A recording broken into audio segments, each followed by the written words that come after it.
So a very warm welcome to all of you, and please one more round of applause for our panelists.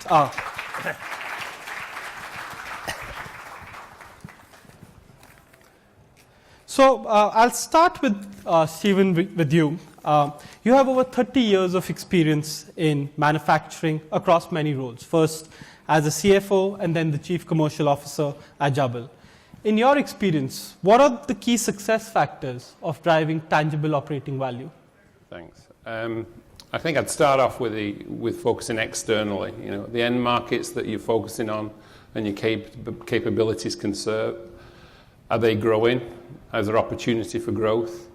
And where are they in the maturity cycle as a second one? Then from a product point of view, the products within that end market, can my capabilities service those products, and is there opportunity to expand the product base in that market? So two key focuses externally. Then, of course, the customers. There's been a big trend to outsourcing over the past 2 decades. Healthcare is slightly behind the trend of consumer and telecoms and other industries. So there's often opportunities. Is that customer going to be successful in that market? Is there opportunity to benefit from outsourcing from that customer as they grow? So 3 kind of external focus items. Then focusing internally, am I ready for it? You know, manufacturing is hard, and being ready to service the market, manage the supply chain, service what is often very demanding customers is not easy. So am I ready for it? In terms of readiness, we look at the capabilities. Have I got the engineering capabilities in-house? Have I got the resources in terms of capital equipment, and can I access capital funds to buy that capital equipment? And have I got access to capacity? You know, we kind of focus on that. And lastly, innovation. So one thing that's a requirement is you'll continually improve. You'll continually improve to focus on quality, focus on cost, expand market share, and make the customers better. Really, it's all about how do I bring value to the customers. And that if you can provide that, you'll win from that, generally. Got it. No, thank you for your insights. With that, I'll move to Mr. Kamal. Kamalji, as Nobel Hygiene is indisputed leader of the adult diaper segment, since Quadria's investment in 2021, there have been multiple initiatives that we worked together on performance improvement. Could you describe your experience with working with the Quadria team and how we focused on creating tangible value add? We had first private equity investment in the company in the year 2013. And since then, last 10 years, we had 4 private equity investors in the company.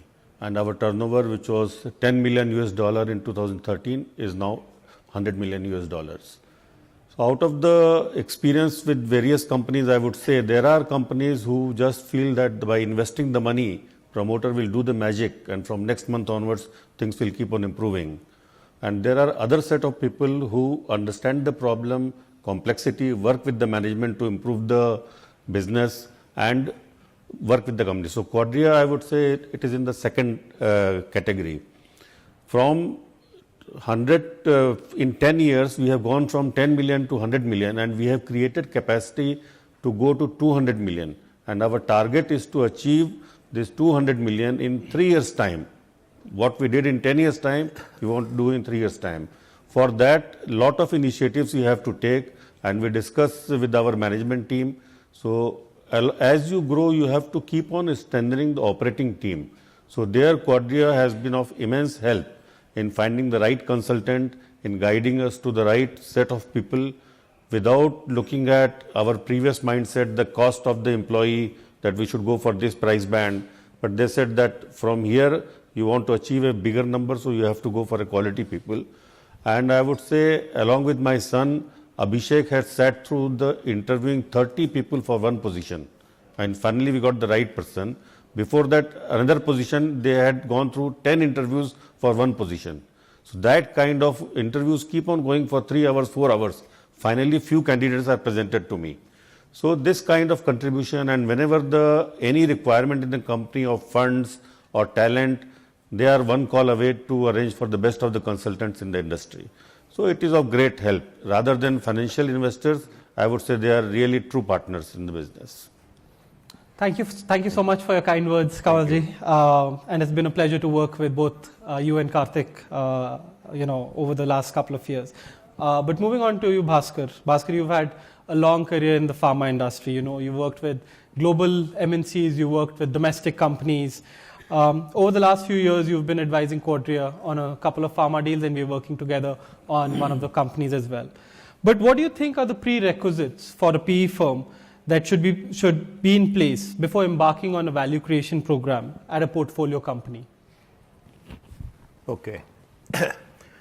I think the critical prerequisites to ensure a robust execution of the value creation plan, there are a few important criteria. One, being able to assess not only the willingness of the portfolio company, the key people in the portfolio company, but also the ability to drive change. That's one. Second, how do we derive actionable insights on how to drive improvement through the due diligence? The third one, how do we develop a skeletal framework which could be discussed with the key management people, for how to drive superior growth, improve profitability, and so on and so forth. The fourth one, in my view, broadly agreeing and aligning the terms of engagement. What's the governance mechanism? How do we intend to add value, and so on and so forth.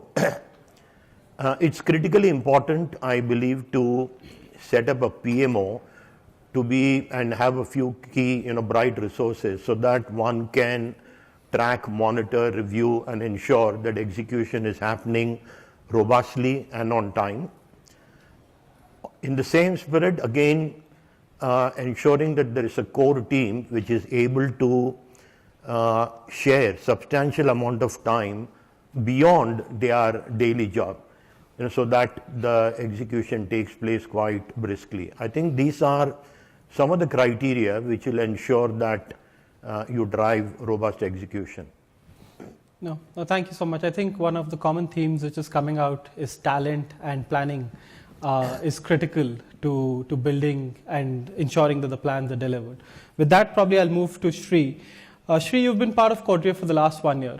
You would have had experience in your consulting world of working with other firms as well as other private equity funds. What would you say is unique about Quadria's approach to value creation? Yeah, it has been a year for me, and it's been a great journey over the last year. If you ask me what have I found unique about Quadria's approach to value creation, I think it comes back to 3 points which we covered in the presentation earlier today. First is our hands-on involvement, and Kamalji mentioned that we have invested in putting together resources, whether it's the internal team or the value optimization board, and that investment it's a demonstration of our commitment to be able to work closely with our portfolio companies, really hands-on. So that's the first unique thing. The second one I would say is our solution-oriented approach. So we don't just highlight what are the areas that need to improve. Our approach is always to be on the side of our portfolio company, look for practical solutions that can help the business, and help put in enablers, whether it's talent or access to the right experts to help them address those challenges and grow the business. And finally, the third thing that I would say is the expertise that we have access to. So we really believe in horses for courses. So it's not just the value optimization board and the team. We have a wider network of experts through our ecosystem, and we bring in those experts as and when needed for specific situations. So I think those would be the 3 key unique elements of our approach. Oh, thank you, Shri. With that, probably I'll come back to you, Stephen. You've been collaborating with the Quadria team and advising us on Straits Orthopedics. We heard from Joseph that Straits is a good company, and probably it's one of those examples that how do you take a good company to a great company. Can you share some of your thoughts on the value creation opportunities at Straits that you identified during the diligence, and how do you get comfortable on the feasibility, something what Bhaskar mentioned, right? Yeah, I'd start by saying it's been a real joy to work with the Quadria team, actually. So, as Joseph outlined, they've got some criteria they work to. They've got a pretty rigorous process of examining the market and looking for potential targets. So, that was a real learning experience for me, coming from a corporate background for the last 30 years. Then we found Straits. It's kind of a gem. I didn't know it existed in Asia, and I've lived in Asia the best part of the last 20 years.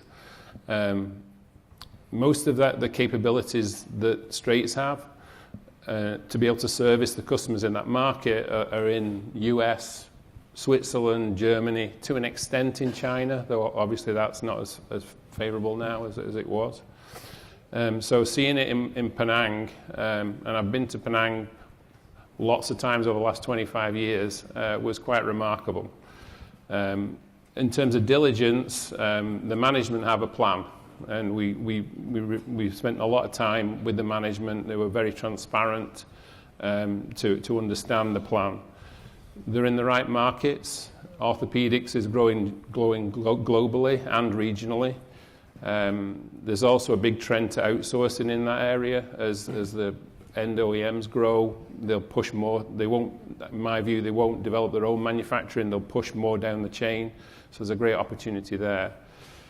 So we validated the market. The customer base they've got is first-class customer base. So we spent time with them understanding that, engaged with some of the customers, very openly, actually met with the customers, which was great. The capabilities, I was somewhat skeptical when I went to Penang first time, but the capabilities are world-class. They've got brand new equipment in purpose-built buildings. They've got a capacity expansion plan, a new facility being opened at the end of this year. So that ticked the box as well. From an engineering point of view, they're very, very capable, and they've got a big mindset over innovation. Mr. Su has created a unique business, in my view. So it's a joy to work with them, and look forward to the success. Thank you. So from a pre-investment, I think now we'll go to a post-investment. And Bhaskar, we'll be a bit more specific here on one of the deals which I mentioned earlier. You work with us on Akums. So how's your experience been with working with the Akums team since Quadria's investment, and you've been part of the journey right from the start? And what have been the key initiatives that you've collaborated on with the company as well as the team? Let me respond to your first question. I think over the last 3 years, we have achieved a high level of mutual trust with the key people in the portfolio company. And I believe we are now credible in terms of the way they look at us, in our ability to add value and keenness to add value to their operation. What are some of the key initiatives? Amit mentioned that it is the largest CDMO in India. About 15% by volume of the total pharmaceutical market in India is manufactured by them. Through a lot of initiatives, such as instituting a procurement efficiency study, energy audits, and so on and so forth. Even in recent times, we have been able to improve the EBITDA profile by about nearly 4 to 5 percentage points since last year. That's one big achievement. Moving on, from there, they have also forward integrated into a lot of marketing operations. They have a company called Acumentis, which is into branded generics.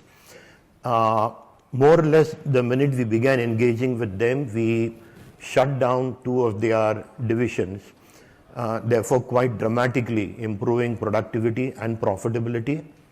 Had a go-to-market initiative by which we were able to cut the clutter in product portfolio. The business over the last 3 years has been growing by about 25%. In a market growing anywhere between 8 to 12% in the same period. The EBITDA profile of the business is again improved by something like 8 percentage points to what it was 3 years back. They also have a marketing company called UnoSource, which basically deals with exports. We encourage the team to go in for a two-pronged strategy.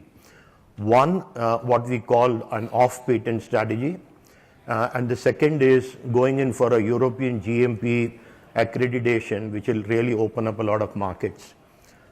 This year, the business is doing exceedingly well. It's growing at about close to 70%.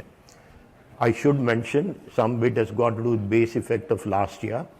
But more importantly, the profitability again there has increased by about nearly 10 to 11 percentage points to where it was 2 to 3 years back.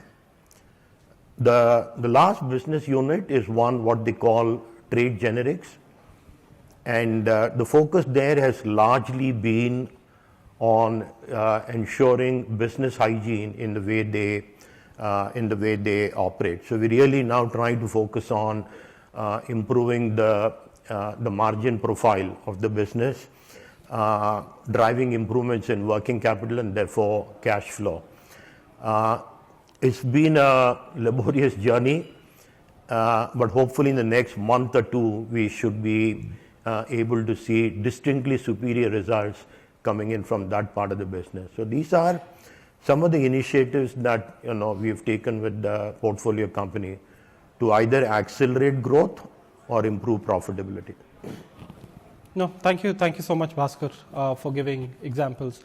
Now I would go to an entrepreneur who's built a business, set up a business. So what have been your key learnings, Kamalji, on what it takes to grow business successfully, and more importantly, in such challenging times that we are in? I'm reminded of one phase of my life when my son was very young, around 1999, 8 years, 10 years old Karthik, and he was getting initiated to computers. He used to play a game, Mario, on the computer. So there I saw that you play at one level, you have got different arms with you, different challenger. When you conquer that, you go to next level. So different set of arms and different challengers. Same thing is happening here. What we have tried, what we have done in last 10 years, we want to do in next 3 years time, doubling our turnover from here. So that is giving us a very, very different sets of challenges. We have to take care of our old employees and their skill set, plus we have to keep on injecting new talent, people who can take from here to the next level. So it's a very tough time managing and very interesting also. You come across so many people and the help from the Quadria is immense there. With the right connection, I feel like the IPO journey which will be there in future, already bankers have started coming to us.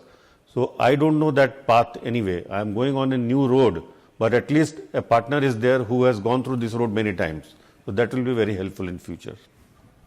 No, thank you, Kamalji. I think moving to Shri. Shri, you have the benefit of looking at companies both in South and Southeast Asia. So what are the difference or similarities in Quadria's approach to value optimization across the markets that we operate in? Right. It's an interesting question. I think these markets are fundamentally similar, right? And we were looking at some of the macroeconomics slides when Bain was making a presentation earlier. If you look at the macroeconomic situations, these are all emerging markets in Asia.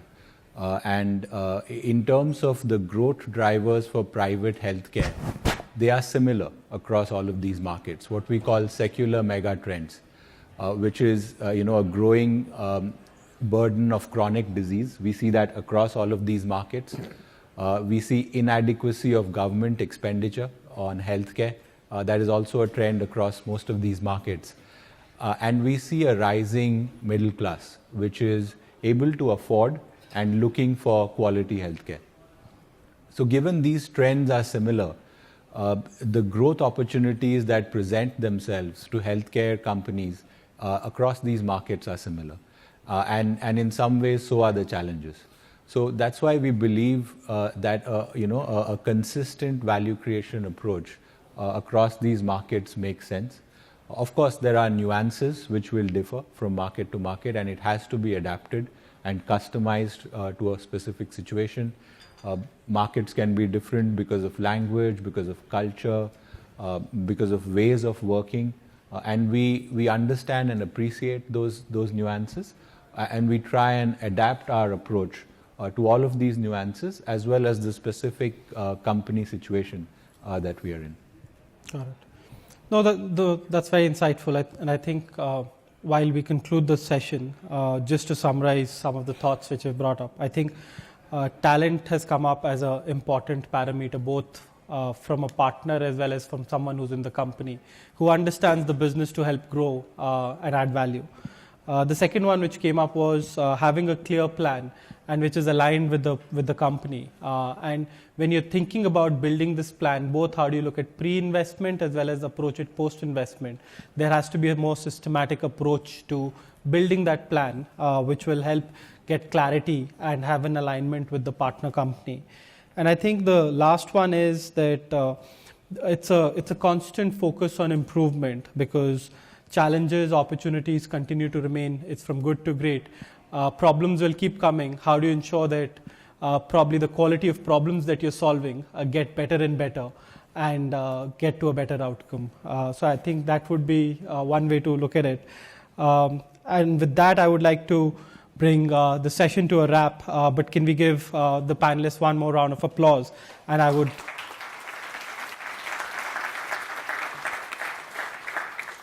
And you have the benefit of the panelists being around the entire day, so would encourage you to reach out to them if you have any further questions about the panel or hear more about their experience and thoughts. So thank you so much, everyone, and hope you have a great, wonderful day ahead.